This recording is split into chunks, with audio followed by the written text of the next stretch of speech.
Hello, dear my students. How are you? Hope you all are fine in this critical situation. Dear my learners, I am also fine. And you are most welcome, Renaissance Online School. Dear my learners, before lockdown, I have already completed the first term syllabus and I am here before you to revise the upcoming exam syllabus. Dear my learners, are you ready to take my video class? Yes, you are ready. Let's start. Dear my learners, I am going to teach you how will you convert from assertive to interrogative. Dear my students, আজকে আমি তোমাদের সাথে আলোচনা করব কিভাবে আমরা assertive সেন্টেন্সকে interrogative sentence করব। প্রথমে আমি অ্যাসার্টিভ সেন্টেন্স সম্পর্কে তোমাদের ধারণা দিচ্ছি। অ্যাসার্টিভ সেন্টেন্স হচ্ছে সেই সেন্টেন্স যে সেন্টেন্স সাবজেক্ট দ্বারা শুরু হয়, যে সেন্টেন্স কী দ্বারা শুরু হয়, সাবজেক্ট দ্বারা শুরু হয়। এবং ইন্টারোগেটিভ সেন্টেন্স হচ্ছে সেই সেন্টেন্স যে সেন্টেন্সের শেষে একটি কী থাকবে, প্রশ্নবোধক চিহ্ন থাকবে। এরকম একটা চিহ্ন দেখতেই আমরা ওটাকে কি বলবো, ইন্টারোগেটিভ সেন্টেন্স। বন্ধুরা, তাহলে আজকে আমরা অ্যাসার্টিভ সেন্টেন্সকে কিভাবে আমরা ইন্টারোগেটিভ সেন্টেন্স করব, আজকের আলোচনায় আমি অত্যন্ত গুরুত্বপূর্ণ 4টা রুলস নিয়ে আমি তোমাদের সামনে হাজির হয়েছি, যা তোমাদের সামনের পরীক্ষায় অত্যন্ত গুরুত্বপূর্ণ বলে আমি মনে করি। Let's start. প্রথমেই আমি লিখেছি যে কোনো সেন্টেন্স অ্যাসার্টিভ সেন্টেন্স যদি কী দ্বারা শুরু হয়, এভরিবডি দ্বারা শুরু হয়, এভরিওয়ান দ্বারা শুরু হয়, অল দ্বারা শুরু হয়, তাহলে আমরা কিভাবে ইন্টারোগেটিভ সেন্টেন্স করব।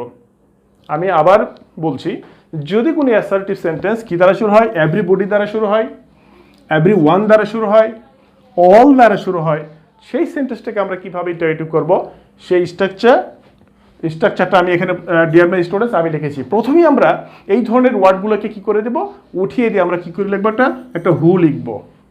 তারপরে টেন্স অনুসারে কি লিখবো, ডোন্ট লিখতে পারি, ডাজেন্ট লিখতে পারি, ডিডেন্ট লিখতে পারি। এই ডোন্ট, ডাজেন্ট, ডিডেন্ট এটা ডিপেন্ড করবে টোটালি ভার্বের ফর্মের উপরে। ভার্ব যদি প্রেজেন্ট হয় ডোন্ট or ডাজেন্ট, অ্যাজ বা ইয়েস হলে ডাজেন্ট, আর ভার্ব যদি পাস্ট হয় didn't, then verb 1 extension note of interrogation. আমাকে ইন্টারোগেটিভ করার সময় খেয়াল করতে হবে, যদি সেন্টেন্সের শেষে যদি আমি এরকম নোট অফ ইন্টারোগেশন চিহ্ন ইউজ না করি, তাহলে আমি কোনো মার্কস পাবো না। তো then according to the structure, here I have written an example. I have written an example. So I want to solve it according to the structure. Let's start. Everybody. So in valid করে আমরা কি লিখবো, একটা হু। আমরা কি লিখলাম, হু। হু এর পরে আমরা কি লিখবো, এখানে দেখা যাচ্ছে বন্ধুরা ওয়ার্ডস, ভার্ব ওয়ার্ডস, ভার্বের বেস ফর্ম এবং তার সাথে এজ যুক্ত আছে। সো আমরা কি লিখবো, ডাজেন্ট। তাহলে হু ডাজেন্ট, তারপরে verb 1, who doesn't want to stay at home। শেষে প্রশ্নবোধক চিহ্ন ব্যবহার করতে হবে। If you don't use the question marks, you can't expect marks. I think অবশ্যই তোমরা বুঝতে পেরেছো।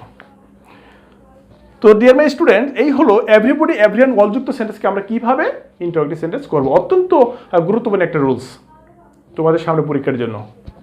নেক্সট রুল হচ্ছে বন্ধুরা অত্যন্ত গুরুত্বপূর্ণ, যদি কোনো সেন্টেন্সে আমরা এই 3 ধরনের ওয়ার্ড দেখতে পাই, নোবডি, নান, নো ওয়ান।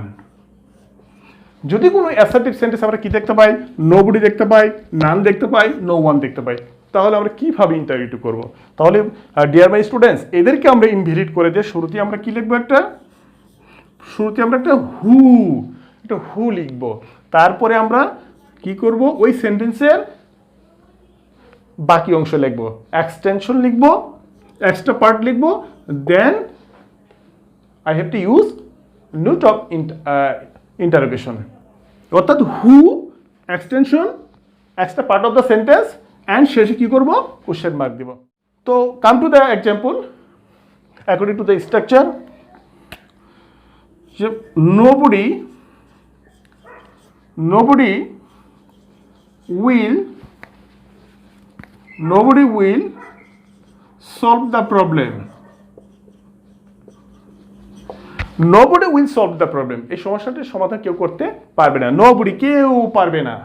সো এখানে দেখতে পাচ্ছি আমরা কি আছে সেন্টেন্সটা, beginning of the sentence I can see nobody. Nobody দ্বারা সেন্টেন্সটি কি কানেক্টেড। সো এই nobodyকে আমরা উঠাতে কি করব, একটা who ইউজ করব।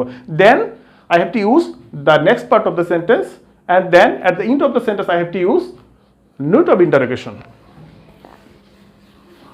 So according to the structure, who, আমরা nobody কে ইনভাইট করে কি দাঁড়ালাম who, then I have to use the extra part of the sentence. Extra, which is the extra part of the sentence? Will solve the problem. Who will solve the problem. সমস্যাটি সমাধান কে করবে? অবশ্যই বন্ধুরা তোমরা সহজে বুঝতে পেরেছো যে এটা নেগেটিভ ছিল, বাট এটা কি হয়ে গেছে, এখন পজিটিভ হয়ে গেছে। নেক্সট রুল, কোনো সেন্টেন্সের শুরুতেই যদি আমরা কি দেখতে পাই, একটা এভরি দেখতে পাই, প্লাস কি দেখতে পাই, এভরির পরে একটা কি দেখতে পারবো, একটা নাউন থাকবে। যদি কোনো অ্যাসার্টিভ সেন্টেন্সের শুরুতে আমরা কি দেখতে পাই, একটা এভরি দেখতে পাই, এবং এভরির পরে একটা কি থাকে, নাউন থাকে, সেটাকে আমরা কিভাবে ইন্টারোগেটিভ করব সেটা এখন আমরা দেখব। আমরা প্রথমেই লিখব, dear my students, is there any. এভরিকে ইনভাইট করে কি করব আমরা, is there any. Then I have to use noun, ওয়ার্ডটি আমাকে ইউজ করতে হবে।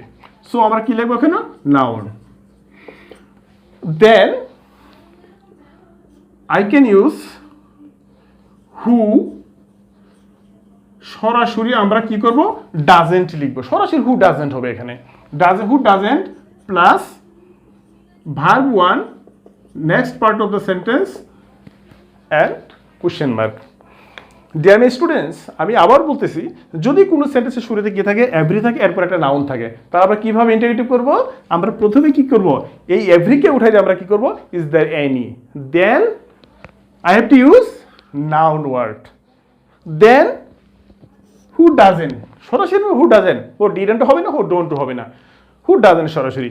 দেন verb one, extension, note of interrogation. এই স্ট্রাকচারটা তোমাদের কি করতে হবে, এই ধরনের স্ট্রাকচারগুলো কি করতে হবে, তোকে মেমোরাইজ করতে হবে। Then according to the structure, come to the another example. Dear students, I am writing an example. Every student wants to get A plus. Every student wants to get A plus. প্রত্যেক ছাত্রছাত্রী A plus পেতে চায়। আশা করি তোমরাও চাও। এবং A plus পেতে গেলে কি করতে হবে? You have to study more and more.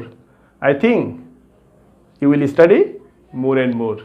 So dear my students, the sentence is connected every and noun. Every পরে কি আছে? Noun. So এটাকে আমরা কিভাবে ইন্টারোগেটিভ করব?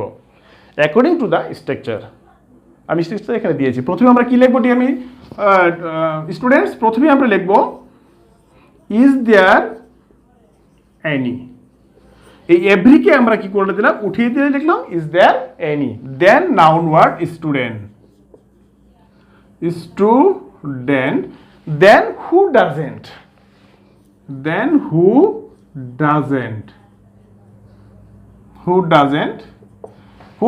Then verb one wants.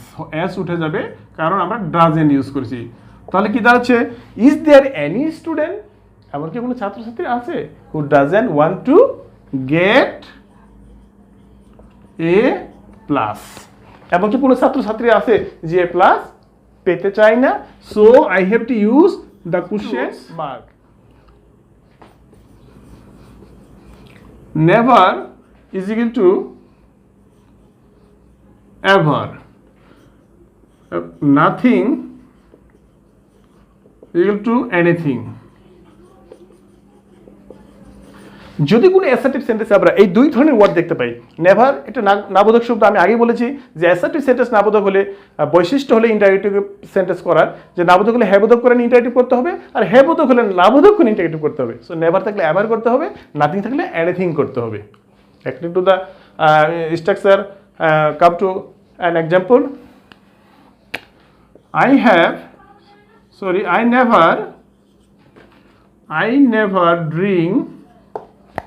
I never drink coffee. I never drink coffee. আমি কখনো coffee পান করি না। না ডিয়ার মাই স্টুডেন্ট, আমি কফি পান করি। Just an example is provided to you. So according to the example, এটা আমরা কি করতে পারি, এখানে যদি ভার্ব হন আমরা এখানে কি আনবো, একটা ডু আনবো এবং সাবজেক্টকে আই আনবো। ডু আই, নেভার থাকলে কি হবে, ever. Do I ever drink coffee, do I ever drink coffee. কেন ডু ইউজ করেছি, drink is verb in base from, so I have to use do. আশা করি ডিয়ার মাই স্টুডেন্টস অবশ্যই তোমরা বুঝতে পেরেছো, এরকম নাথিং থাকলে এনিথিং হবে। তো ডিয়ার মাই স্টুডেন্টস, এই হলো আজকের অ্যাসার্টিভ থেকে ইন্টারেক্টিভ করার 4টি অত্যন্ত গুরুত্বপূর্ণ রুলস। এই 4টি গুরুত্বপূর্ণ রুলস যদি তোমরা প্র্যাকটিস করো, অবশ্যই সামনের যে এক্সাম অবশ্যই তোমরা ভালো করতে পারবে। এবং ডিয়ার মাই স্টুডেন্টস, যদি আজকের এই ক্লাসটা তোমাদের ভালো লাগে অবশ্যই লাইক, কমেন্ট এবং শেয়ার করতে ভুলবে না। টিল দেন, আল্লাহ হাফেজ, আসসালামু আলাইকুম।